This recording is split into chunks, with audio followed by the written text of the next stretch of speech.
Hello and welcome to True Vision Sports. My name is Stella Carlo. I am your host for today's show. I'm not the only one in the studio today. I have with me Jeff and Iberi in the studio. Please, can you say hi to my camera? Hi.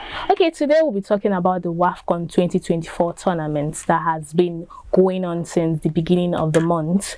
So, Nigerians will be meeting Morocco on the 26th of July 2025, and the Super Falcons of Nigeria, they are back on the big stage and history is in their sight.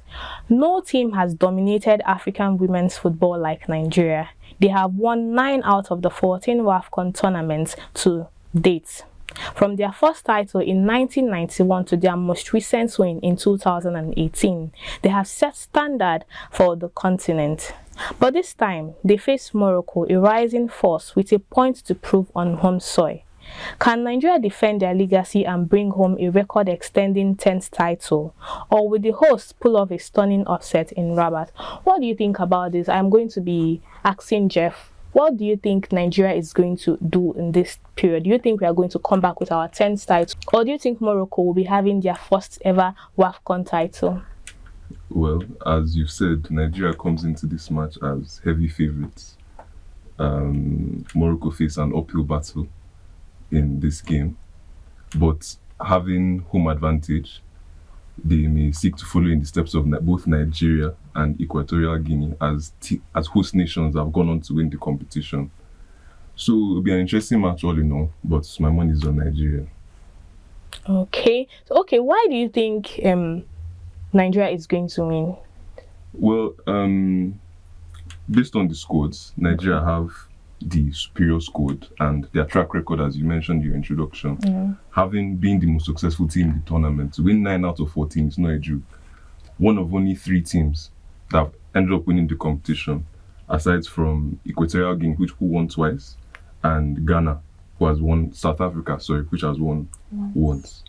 So yeah, Nigeria is the 9-time holders. They are clear favourites. Not to mention their star-studded squad. Players like Asisat Oshoala, skipper Rashida Tajibade, Paris FC goalkeeper Chiamaka Naduzi. The squad is packed with talent and yeah. Okay. Jeff said his money is on Nigeria. So is your money on Morocco or Nigeria? What do you think? Of course, I'm in Nigeria. What are you expecting? I'm really rooting for Nigeria. Like the fact that, just like you said, this is going to be a resounding win for us. Of course, 10 is a round number, having to win WAFCON for the 10th time.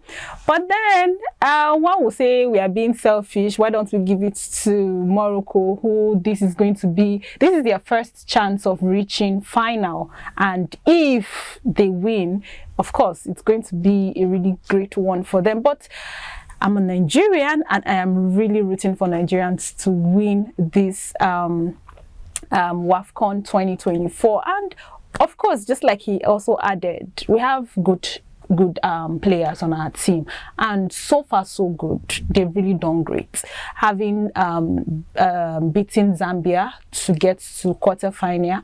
Zimbabwe, right? Sorry. Zambia. In the quarterfinal. Okay, quarterfinal. 5-0. That's no small feat. And then went further to defeating South Africa, who are defending champions, to make it to the finals. So I believe Nigeria is going to do a great job tomorrow on the pitch.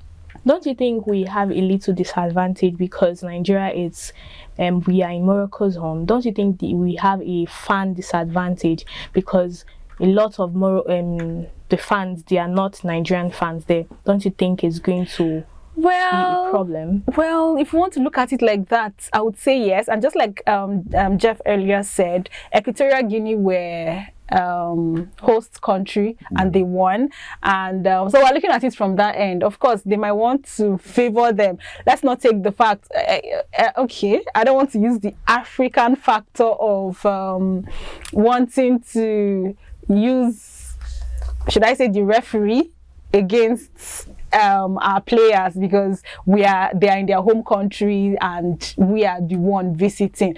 But then even if it's just few Nigerians that are there, the Niger spirit is always active and alive. So whether we have 10 people on the in the stadium watching and rooting out, even from the support they know they are gaining at home alone, they should have that at the back of their mind that a lot of Nigerians are rooting for them. So they should not be discouraged by few fans there.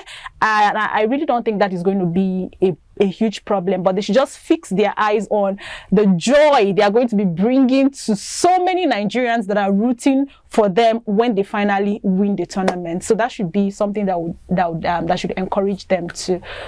Might I just also add as well that the Nigerian squad, as I mentioned earlier, is packed full of international footballers that used to playing on the big stage, in high pressure environments. So it's not something new to them. I believe that they can go out there and put in a good game. But at the same time, we should not also discount Morocco. Yes, they have a good team too. They had a good team. Spain coach or so. I think there's someone on their team that is a Spain. It was a top team. Top team.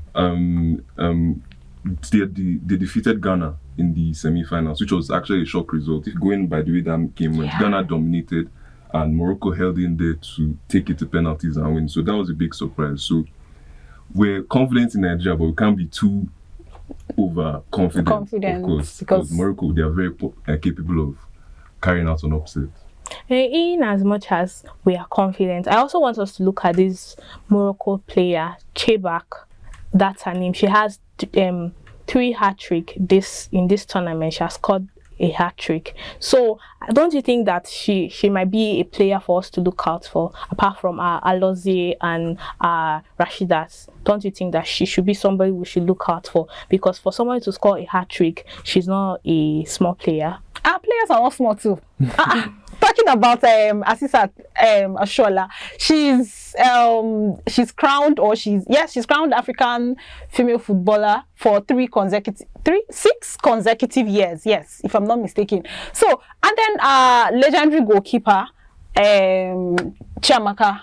And then we have Rashidat, who is the captain of the team. These are people that they are no small people. So, in as much as we want to credit the Moroccans, we should also look at what we have on our team too. So I'm just being optimistic anyway. And for Nigeria to have made it thus far, I believe that we can be able to do better. And for me, I'm rooting for the Super Falcons any day, anytime. Okay, so you know that this is like a revenge for Nigeria, because in 2022, Morocco knocked Nigeria out in the semi-finals, and which made Nigeria not to win during that period. So this is more like a revenge for us. Nigeria is coming to revenge for the knockouts during 2022 semi-finals of WFCON, and Morocco is coming to, at least for the first time in the history, to gain this WFCON tournament. So in this revenge part of this football, you're also forgetting that Morocco is not a small team. They did not lose any of their match during this WFCON 2024. So what do you think after analyzing all of their matches they have played?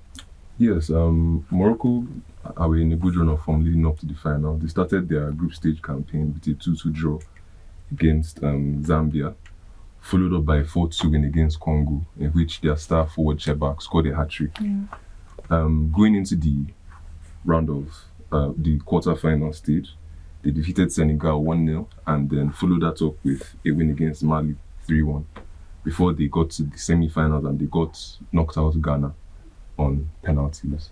So yeah, then good run of form, haven't lost a game, so they'll be coming in with lots of confidence. So obviously it's going to be a tough match because Nigeria has been playing so well. Morocco has also been playing so well. So this is not... They've actually been on a clean slate, coming from group stage where they played against Tunisia and they drew. There was a draw. They won Tunisia, and then there was a draw with Algeria, and then coming to what they did to Zambia. Like, who would have expected a 5-0 win, and then against South Africa.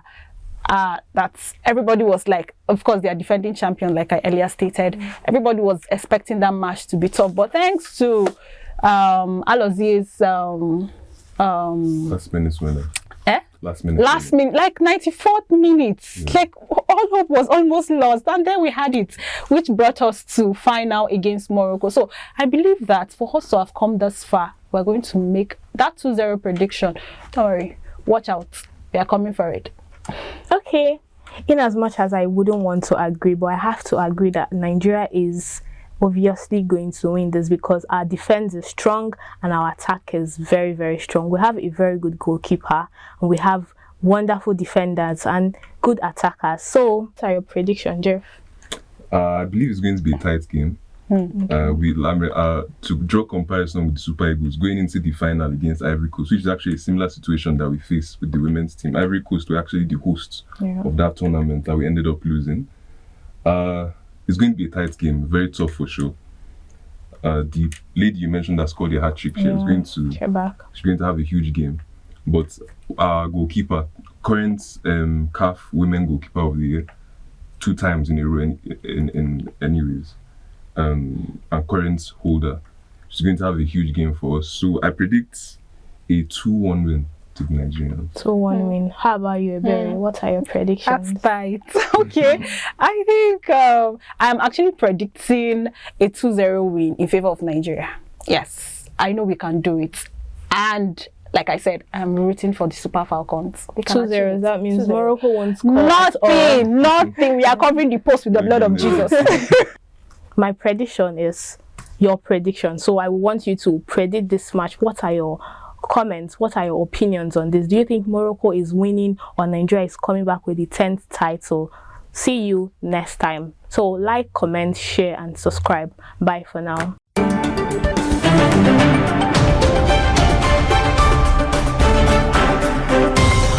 WFCON.